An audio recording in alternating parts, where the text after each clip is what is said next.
In this video, let's have a look at using more manual techniques to scatter objects where the automatic technique just will not do the job well enough. So here we have our foreground screen left tower, and I found earlier on that by scattering I was not getting quite the results that I wanted. They felt a little bit too random. So for things like this, we might want to resort to a more tailored approach. So let's just create a new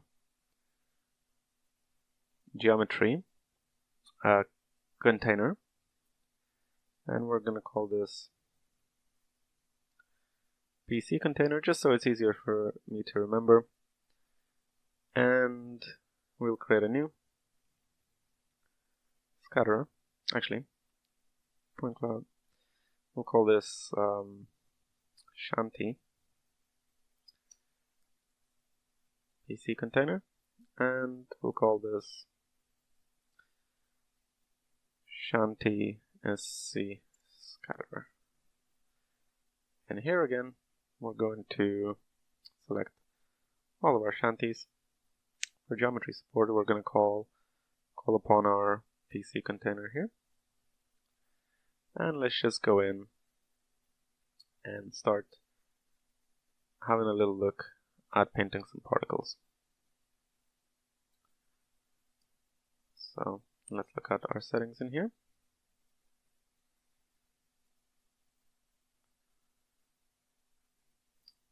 For the density, let's bring this down quite a lot. The rest looks good. And let's have a look. Okay, so this will give us semi-random results, and this is maybe slightly preferable for things like, for example, these little houses, the shanties. I'm not really aiming for any specific layout.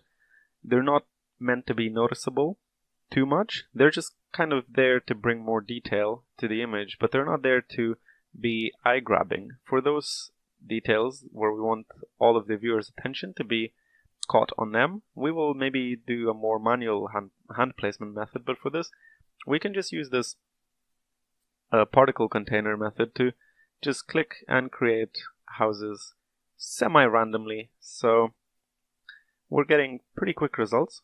As you can see, I'm like clicking here, and sometimes I have to undo what I'm doing if I don't get a good result using Ctrl+Z, but most of the time I can very quickly just click and create something that is good enough and semi-random, and it is a very fast method of working.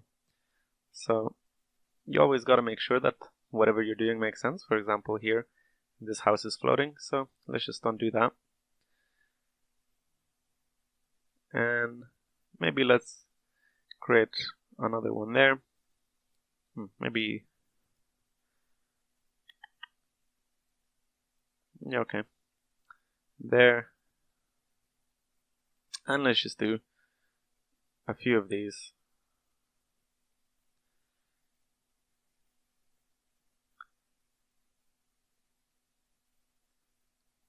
In order to get a good result. Okay, so now if we look, I have created these houses in maybe the span of a minute, and it's a good bit of detail. It's semi-random. It'll do for now. So similarly, we want to create a new geometry container, and we're going to call this tree point cloud container, and we'll create a new scatter. I'm going to call this tree scatter. And here we're going to add all of our tree geometries. And geometry support, we want the tree point cloud container. And let's just artistically place some trees where it would make sense to have trees. So you know, when you're scattering, with this amount of detail, sometimes you get results that aren't exactly what you want. But this way, quite easily, we can get good results quickly. And for example, if I want slightly more trees, here I can just do a little bit of painting by keeping my mouse button held, and now I have quite a few trees there. And if I go into my tree scatterer here, what I might want is to have scatter rotation here in the y-axis set to 360 degrees, so they're all rotated to random angles. Oh no, sorry, not in the scatter rotation, my bad, in the scatter rotation variance. That's more like it. And actually we can go into our shanty scatterer, and here we'll set the variance to 360 degrees as well. But now we're getting them at quite random angles, and we don't want that, but it would be good to have different sides of the buildings presented each time, so we can set the scatter rotation variance step here to 90 degrees. And so now we're getting all of the buildings randomly rotated at 90 degrees in all directions, and it's just, again, a little bit more variety than we had previously. So here in our tree scatter, let's draw, in our container let's draw some more. And you can be really selective with where you actually create these trees. So this is a method that I recommend for the parts of your image that aren't getting good enough results with just the automatic scattering, and where you kind of need a more human touch in order to create a good looking result. Okay, that'll do for now. The last thing we'll want is another container, and we're going to call this balcony point cloud container. And we're going to create a scatterer. I'm going to call this balcony scatter.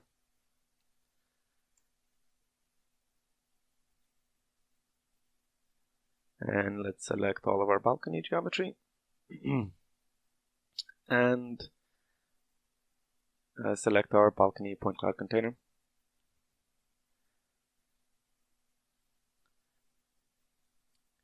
And now if we look, when I'm scattering balconies, and actually let's first of all make them a little bit smaller, maybe 0.35.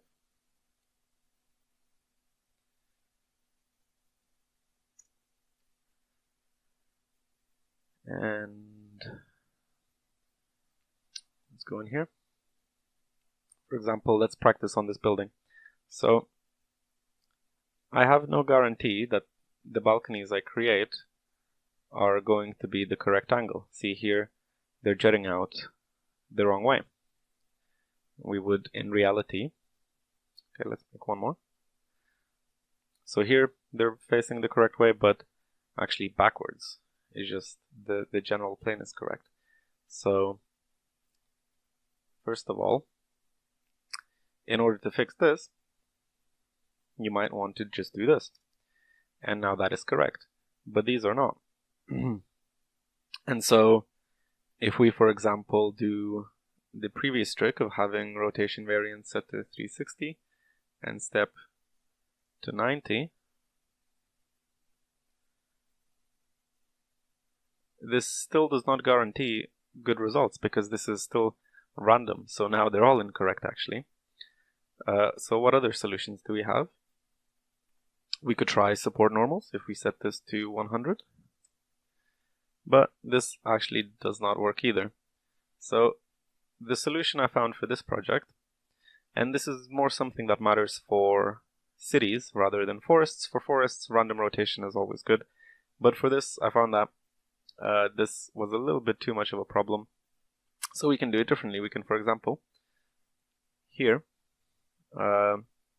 select the rotation to be 90 degrees. No, actually, we want minus 90. That's correct.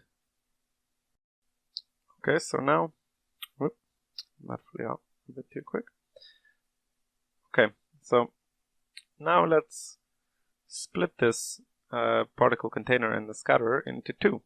One that will be facing this way, so we'll only put it on the surfaces facing towards, which axis would it be? The Z axis, Z. So let's do that. And let's just liberally sprinkle a bunch of these balconies for extra detail, like this.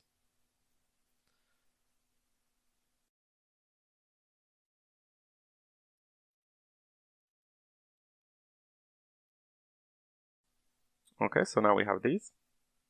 And let's just create a new container. And we'll call this the previous one Z. Let's copy that. And call the new one X. And we'll copy the scatterer.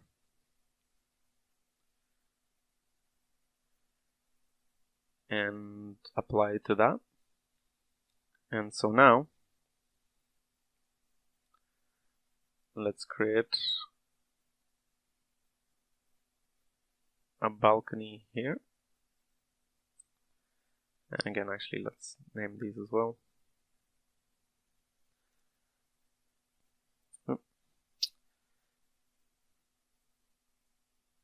And here in the rotation, we're gonna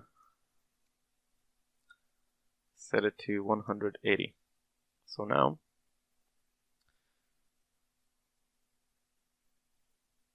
these balconies will be facing towards the x-axis.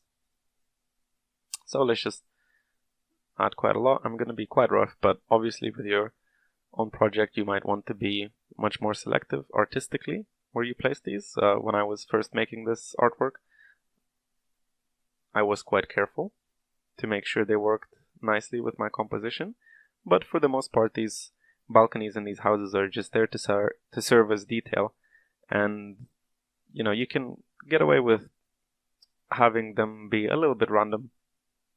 So now, if I look at this, these balconies are facing this way, and these balconies are facing this way. And it's just a little trick to achieve good results without needing to come up with more complex solutions. And so for this part of foreground scattering, this is a good enough solution, I think. Okay, let's move on to the next bit. Okay, so let's have a look at taking an even more manual bespoke approach for our screen left midground tower. So let's just select to view it here. Apply. So the big problem I had with this building while working was that it's sort of the main focal point of the image in a way, and I felt that the pure scattering technique was not working to deliver the kind of result that I wanted. The big problem was that it felt too random. There was no good hook to draw the viewers in, and I thought that in the end I would have to do more manual work to create something that is much more attractive and much more interesting to look at. So what I did actually was I took everything I had, or at least these parts for now, and I disabled them, and I reassessed the position and placement and shape of this building in the image in general. And so let's have a look at the entire city first and foremost. And it can be slightly difficult to see what is going on when your scene becomes this heavy, but for now let's take what we have and repurpose this entire shape while keeping the general outline the same. So I think first of all let's take one of these main boxes and rescale it slightly. Maybe make it a little bit shorter. Here.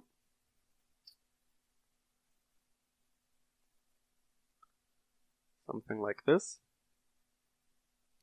And let's take the other one.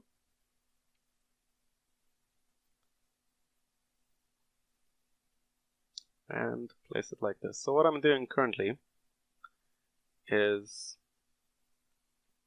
I'm taking elements that I've previously made, but instead of using them to scatter my kit bash pieces, I'm gonna take a much more manual approach.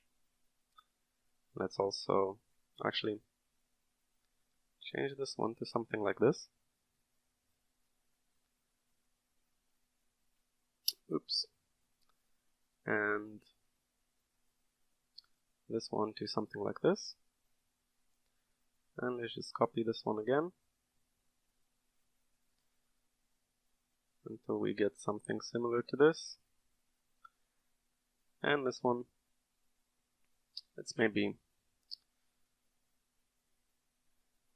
do this. What I kind of want to achieve is a much more interesting building design. I want the main focal point here, but I think some interest here as well would be quite useful. So let's shrink this down a little bit. And I'm doing this quite roughly, but trying to achieve a similar look that I did in my original artwork, and just showing you the whole process of how I did that and what my method of thinking was. So that's quite cool. Let's just delete all of these old parts that we had.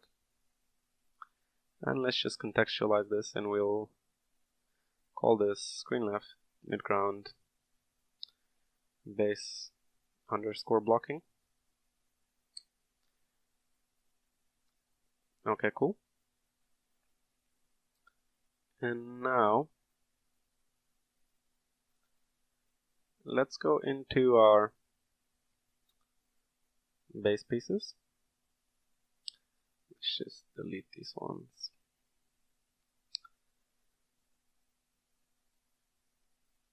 And let's just select view only objects and have a look through them, just to see which ones will be fitting for the kind of manual layout that I want to do.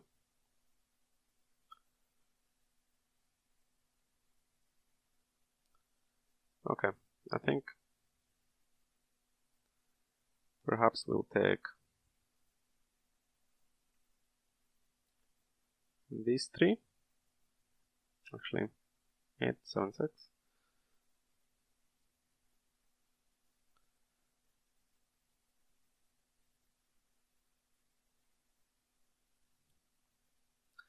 Okay, let's take these three and let's instantiate them. And let's just localize their scale, rotation, and translation. So what this does is this creates an instance of those objects. So they're not taking up more memory, but if we don't localize the settings here, what will happen is that whenever we move them, the original will move as well, so we don't want that. So let's move these into this folder, and let's just go back and set it to be viewed here.